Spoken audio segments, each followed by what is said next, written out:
What if I told you that hitting $100,000 in savings doesn't just change your bank account balance, but actually triggers something financial experts call the 100,000 rule? What if I told you that this seemingly random number creates a psychological and mathematical shift so profound that wealthy people consider it the real starting line for building serious money? Most people think 100 grand is just another milestone on the way to becoming a millionaire, but they're completely missing the point. This number represents the moment when money stops working against you and starts working for you in ways that will genuinely shock you. My name is Nick, and I've spent an embarrassing amount of time studying why some people build wealth while others collect participation trophies in the financial Olympics. If you want to understand what really happens when you cross the most important savings threshold that nobody talks about, make sure to hit that subscribe button and smash the like button if this video makes you rethink everything you thought you knew about money. Here's what blew my mind when I first discovered the 100,000 rule. Everyone focuses on becoming a millionaire, but the real magic happens at $100,000. It's like everyone's obsessing over the final level of a video game while completely ignoring the boss fight that actually unlocks the secret powers. The shift from having 50,000 to 100,000 isn't just doubling your savings. It's like discovering that your money has been hiding superpowers this whole time. The first thing that changes when you hit 100,000 is something that sounds boring but is actually revolutionary. Your money starts making serious money. I know that sounds obvious, but stick with me because the math is about to get wild. When you had $10,000 earning 8% annually, that was $800 a year. Nice, but that's not exactly life-changing money. It's like your money is working a part-time job at minimum wage. But when $100,000 earns that same 8%, you're looking at $8,000 a year in returns. That's not investment income anymore. That's a legitimate salary that your money is earning while you sleep. Your cash is suddenly working harder than most people do at their actual jobs. And here's the kicker, that 8,000 grows every year if you don't touch it, which means your money salary keeps getting raises while you're binge watching Netflix. This is where compound interest stops being this mythical concept that financial advisors ramble about and becomes a real force you can actually feel. Before 100,000, compound interest was like that friend who promises to help you move but never shows up. Technically there, but not really making a difference. After 100,000, compound interest becomes your best employee, showing up every day and generating income without asking for vacation time or complaining about the coffee in the break room. But here's something that nobody warned me about when I first started studying wealth psychology. Hitting $100,000 can actually mess with your head in ways that are both awesome and terrifying.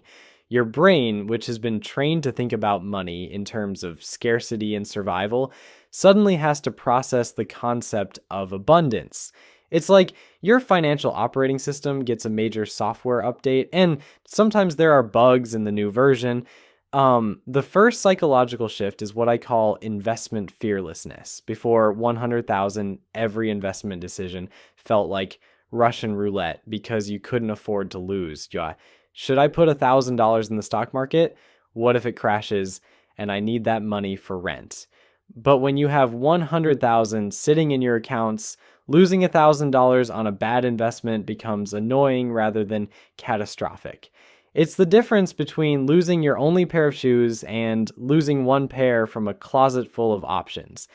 This fearlessness unlocks investment strategies that were impossible before. You can actually buy stocks when they're crashing, which is when the real money gets made.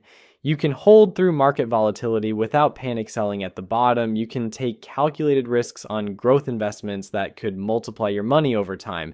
Essentially, you get access to the same psychological tools that rich people use, which is why they keep getting richer. Here's where it gets really interesting from a behavioral economics perspective.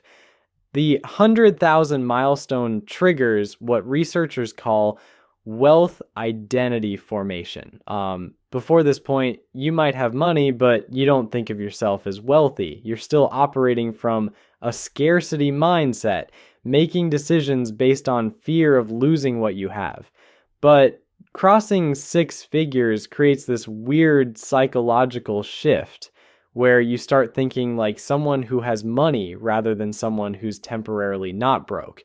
This identity shift shows up in surprising ways. You stop checking your bank balance obsessively because you already know there's money there. You make purchases based on value rather than price. You start thinking in terms of opportunity costs rather than just affordability. That expensive course you were debating suddenly becomes an obvious investment in yourself because you understand that increasing your earning power by even 10% would pay for it within months. The career psychology completely transforms at this level too. When you have 100,000 in the bank, your relationship with your job fundamentally changes. You're no longer working to survive, you're working to thrive. This subtle shift in motivation creates what I like to call professional confidence that's impossible to fake. You negotiate harder because you're not desperate. You take on challenging projects because you can afford to fail. You speak up in meetings because you're not terrified of getting fired. This professional confidence creates a weird feedback loop where success breeds more success. When you're not operating from a place of financial desperation, you make better career decisions. You're more likely to switch jobs for better opportunities. You're more willing to invest in networking and professional development. You start thinking strategically about your career rather than just trying to keep your head above water. But let's talk about something that absolutely nobody prepares you for when you're grinding towards six figures. Like the social dynamics get incredibly weird once you cross this threshold. Suddenly you're the friend with money, which comes with expectations and complications that you never saw coming. People start assuming you should pay for group dinners or that you can afford to lend money without it being a big deal. Family members might start treating you like their personal financial advisor, expecting free help with their money problems. The dating dynamics become particularly strange. Having substantial savings makes you more attractive to some people, but for all the wrong reasons. Meanwhile, you start caring more about potential partners' financial habits because you finally understand how important money compatibility is for long-term relationships. That person who can't manage their credit card debt suddenly becomes a red flag rather than just a quirky personality trait. Here's something fascinating that happens around 100,000 that most people don't expect. You develop what I call strategic spending patterns. Instead of just buying things because you want them or avoiding purchases because they're expensive, you start making decisions based on return on investment. That expensive gym membership becomes a health investment. That pricey course becomes an income investment. That high quality mattress becomes a sleep quality investment. This doesn't mean you become some calculating robot who only buys things that generate measurable returns. It means you become intentional about your money in ways that compound over time. You might spend more on things that matter to you while cutting ruthlessly on things that don't. You develop expensive taste in areas that align with your values and cheap taste in everything else. The investment psychology at this level becomes genuinely exciting rather than terrifying. Before 100,000, investing felt like gambling because every dollar mattered for your immediate survival. But with a solid foundation, market volatility becomes opportunity rather than threat.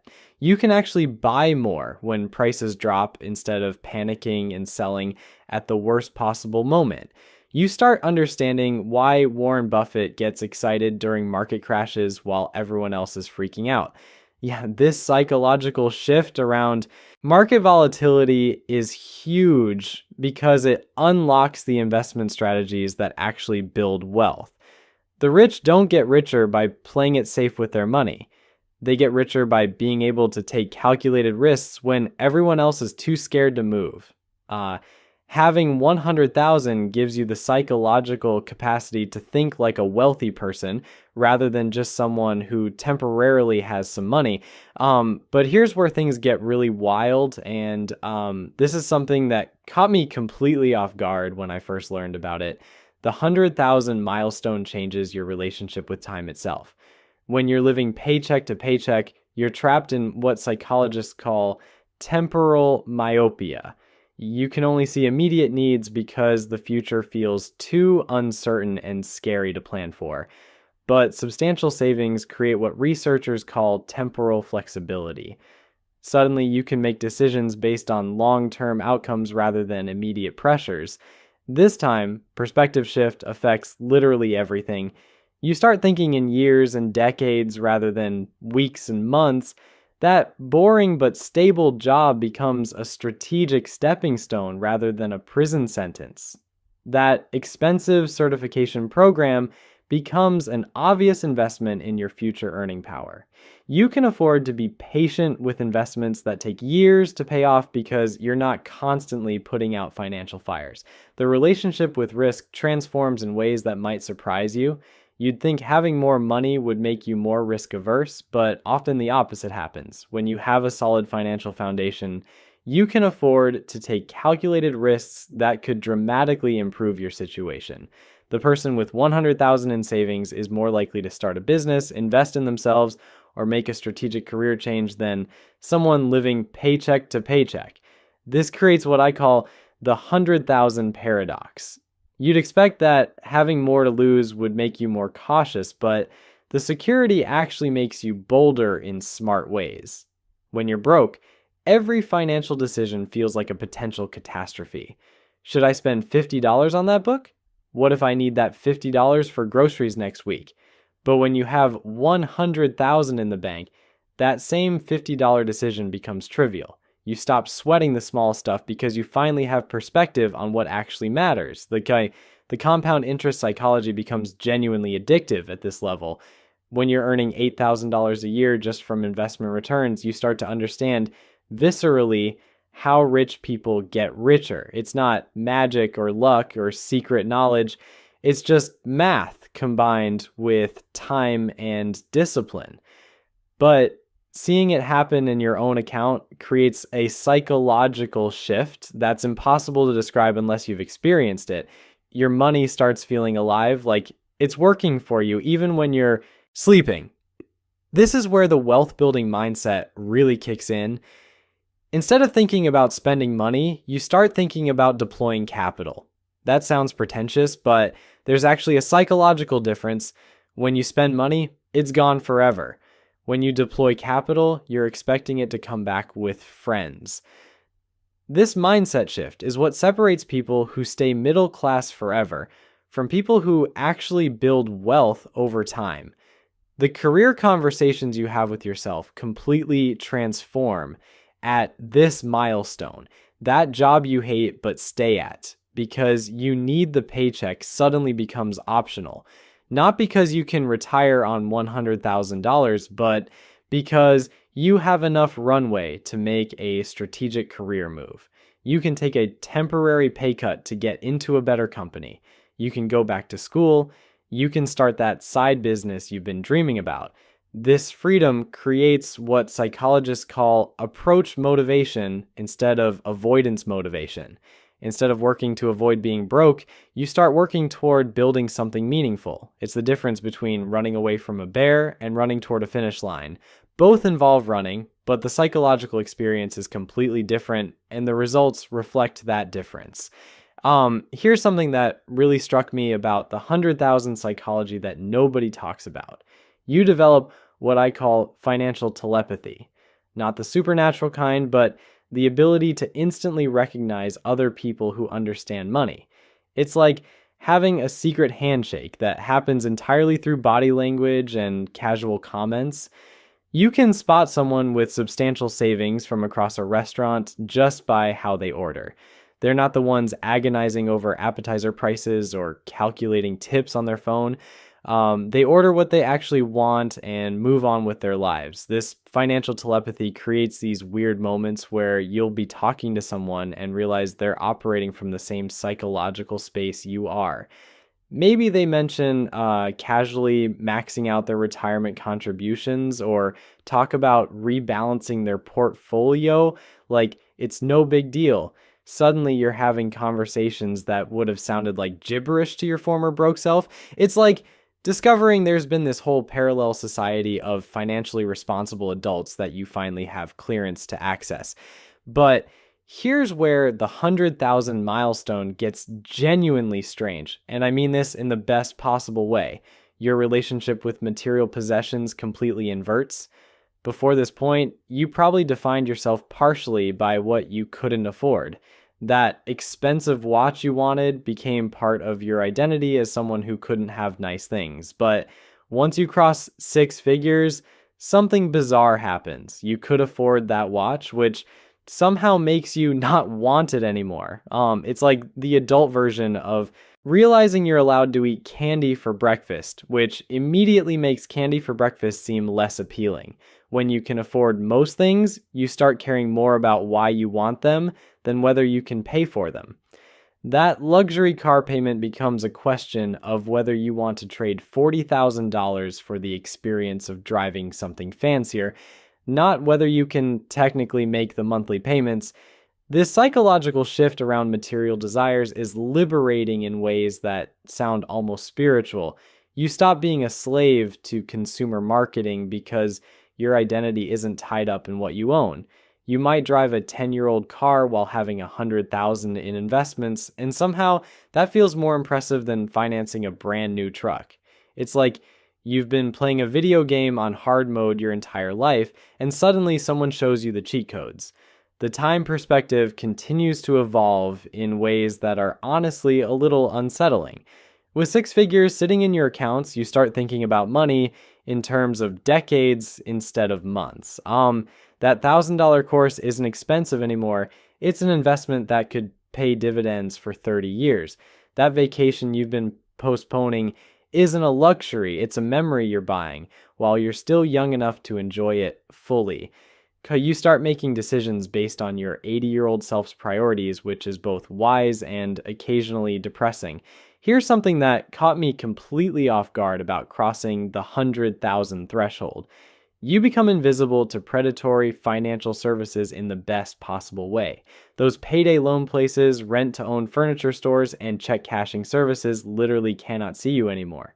It's like you've developed financial camouflage that makes you undetectable to businesses that profit from desperation. Meanwhile, suddenly you're getting phone calls from wealth management firms wanting to discuss investment strategies. The shift in how financial institutions treat you is almost comical if it weren't so revealing about how the system actually works, The same bank that used to charge you overdraft fees for being $3 short now wants to offer you premium services and credit cards with ridiculous limits. It's like the financial world has different physics depending on your bank account balance, and crossing six figures gives you access to the better physics. But let's talk about something that genuinely keeps me up at night thinking about it. The 100,000 milestone reveals just how much of the economy depends on people not having money. Think about it. If everyone had substantial savings, who would pay credit card interest? Who would get payday loans? Who would finance furniture at 29% interest? The entire consumer debt industry exists because most people live paycheck to paycheck. And once you escape that system, you realize how predatory it actually was. This realization can be genuinely disturbing because it means your financial progress is built on understanding a game that most people don't even know they're playing. You're not winning because you're smarter. You're winning because you figured out the rules while everyone else is still trying to survive the game. It's like discovering that the maze you've been trapped in has an exit that was always there, but nobody told you where to look. The career psychology at six figures becomes absolutely fascinating from a power dynamics perspective. You're no longer an employee who happens to have a job. You're a professional who chooses to work somewhere. That distinction might sound subtle, but it changes literally everything about how you show up at work. You speak differently in meetings because you're not terrified of getting fired. You negotiate differently because you have options. You take on projects differently because you can afford to bet on yourself. This professional confidence creates opportunities that were literally impossible before. Employers can sense when someone has financial security and they respond to it. You become the person they offer promotions to because you seem stable and confident. You become the one they send to important meetings because you carry yourself like someone who belongs there. It's a weird psychological feedback loop where having money makes you act like someone who deserves more money, which then leads to actually getting more money. Here's where the investment psychology gets really addictive, and I mean that in the most literal sense. When your 100,000 starts generating $8,000 to $10,000 annually in passive income, your brain starts producing dopamine every time you check your investment accounts. It's like having a slot machine that pays out consistently instead of randomly. You start looking forward to market dips because they represent buying opportunities rather than disasters. So there you have it. $100,000 isn't just a savings milestone. It's your entrance ticket to an entirely different financial reality. The psychological transformation that happens at six figures changes everything from how you sleep at night to how you negotiate your salary. Your money stops being something you worry about and becomes something that works for you around the clock. If you're still grinding toward that 100,000 mark, remember that every dollar you save is buying you more than just financial security. It's buying you options, confidence, and the ability to think like someone who actually has money instead of someone who's just temporarily not broke. And trust me, that difference will change your life in ways you can't even imagine yet. The journey to $100,000 isn't just about hitting an arbitrary number. It's about fundamentally rewiring your relationship with money, risk, and opportunity. You've seen how this milestone creates a psychological transformation that turns compound interest from a boring concept into your most reliable employee. You've discovered how financial security breeds the kind of confidence that actually creates more financial opportunities, and you've learned why wealthy people consider six figures the real starting line for building serious wealth. But here's what I want you to remember as you're grinding toward that 100,000 mark. Every single dollar you save is doing more than just increasing your bank balance. It's buying you options, confidence, and most importantly, time to think strategically instead of just surviving financially. The person you become on the journey to six figures is just as valuable as the destination itself. If this video opened your eyes to why the 100,000 rule changes everything, make sure you're subscribed because I'm constantly breaking down the financial psychology that separates people who build wealth from people who just dream about it. Drop a comment and let me know where you are on your journey to six figures if you found this valuable. Smash that like button to help other people discover why $100,000 is the most important milestone nobody talks about. Your future wealthy self will thank you for taking action today.